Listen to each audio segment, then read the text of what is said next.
Welcome back to Nasdaq Trade Talks. I'm Jill Malandrino, Global Markets Reporter at Nasdaq. We're coming to you live from Inside ETFs in Hollywood, Florida. And rounding off coverage for day one, we have Michael Arone. He's the SPDR Chief Investment Strategist over at State Street Global Advisors. Just fresh of the fixed income panel, so we're going to get all the inside info from you here. What were some of the topics you spoke about? Because I have to tell you, a lot of the coverage here on Trade Talks, fixed income has been in almost every single interview we've done. So what's happened with low yields on most fixed income, 10-year treasury yields trading at 160 today, and income being such an important part of investors' total return, it's become a real challenge. So how to generate total return using fixed income was a big component.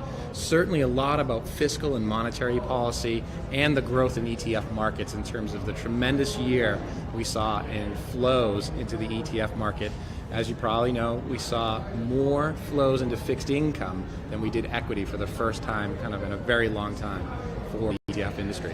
I think particularly for financial advisors, having fixed income in the ETF wrapper is certainly helpful for their business, because it's not easy to maintain a fixed income portfolio. It's not like equities where you can just get in and out. Of course, you have multiple durations and some only trade by appointment. So I think it's been really helpful having that ETF wrapper. Going back to your outlook and what was discussed on the panel, what does fixed income look like for 2020? So one of the things we observed after a tremendous year last year in terms of flow is that as interest rates came down, the Fed cut rates, inflation expectations are low, investors got very aggressive with their fixed income allocations, junk bonds, convertibles, preferreds. And so our view is that much of the easy money has already been made. So we're suggesting that investors don't extend too much interest rate risk by extending maturities, or too much credit risk by dipping down into below investment grade bonds like junk bonds, for example. Staying shorter duration, high quality companies without a lot of interest rate risk seems to be the area to go for 2020. Yeah, longer duration, it's just not worth the risk the way the market is right now. Now, we're not anticipating a recession or a pickup in corporate default rates, so we're not overly concerned with market dynamics. It's just that you're not being compensated for taking that risk. It's about 50% below historical norms. It's that classic, you're picking up nickels in front of a steamroller. Love that your expression. Pockets are getting nice and fat, and eventually you get run over by the steamroller. All right, now you also spoke about emerging markets. It's another theme that we've been discussing here as well. Did phase one with the U.S.-China trade deal change your outlook on that at all? Well, I think what's interesting is emerging markets, investors have sought out emerging market debt because it has higher yields, and there is this belief that it is a investment grade quality-like structure. And so without taking on too much additional credit risk, you can capture yield, and it's become quite popular. And the U.S.-China trade deal should result in better overall growth in terms of emerging markets. That should be a benefit from that perspective.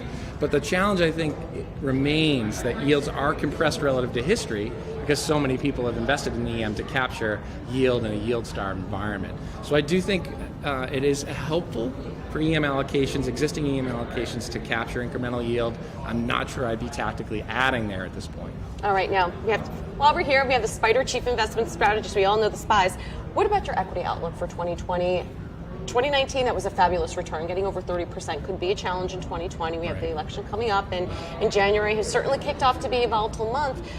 What does it look like for 2020? So here's the thing. It's been a great, not only was 2019 great for returns, but the decade was great. Above average returns for equities, above average earnings per share growth, flattered by a lot of things like persistently declining interest rates, lower taxes, and a real concentration in margin expansion in the technology sector.